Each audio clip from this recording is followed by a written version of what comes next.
Hello, I am an idiot and this is my opinion on Buckley's Tourist Raped in India upload. Mr. Buckley, our legal system isn't complete shit. Get your crackerhead out of your ass, Mr. High and Mighty. Voyeurism, stalking, asset tax and human trafficking have always been crimes. The IPC or the Indian Penal Code for the lesser educated accounts for and punishes injury to body under sections 320 to 323. Voyeurism and stalking have been made into criminal offences which were earlier civil wrongs. That is to say, still illegal, just not criminal. And if you want to know the difference between a criminal wrong and a civil wrong, please fucking Google it. True, that hadn't the woman travelled to India, they wouldn't have been raped in India. But if the Jews hadn't been in Germany, Hitler wouldn't have committed genocide. What's your point? Stay the fuck home and marinate your head in ignorance of the world? Isn't there a saying that you learn more by traveling a mile than by reading 1,000 books? And as adults, we know that traveling isn't without risk. The government isn't the only one to blame. The problem is that India is multicultural. That is to say, they are a people of different religions, ethnicities and socio-economic backgrounds, inhabiting a comparatively small part of the earth. Hence, education and morality weren't always on the rapists' minds as they were growing up on the fringes of society, wanting what the others have and never getting it. Rape is about dominance over the victim and not about sexual frustration. Read a book, will ya? Please, for me. Any book. Read a comic, even that might help. Travel bans? Really? Will that help? Ha!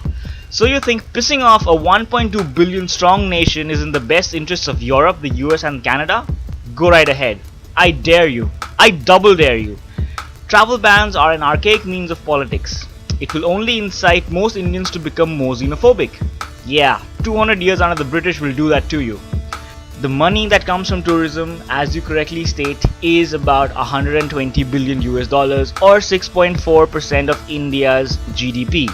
True, but that's a global number, not just what the US and Europe contribute. Ever heard of Israel, Russia and China?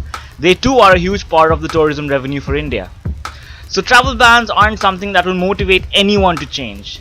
Do you think all those greedy corporations from the US, Europe and maybe even Canada will simply divest from India?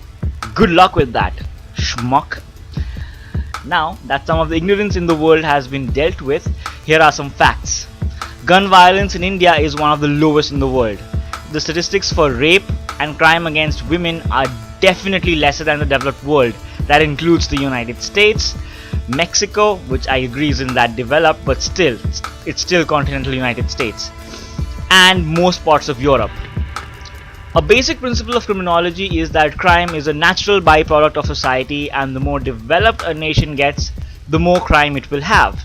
Global crime statistics regarding developed and developing nations support this principle.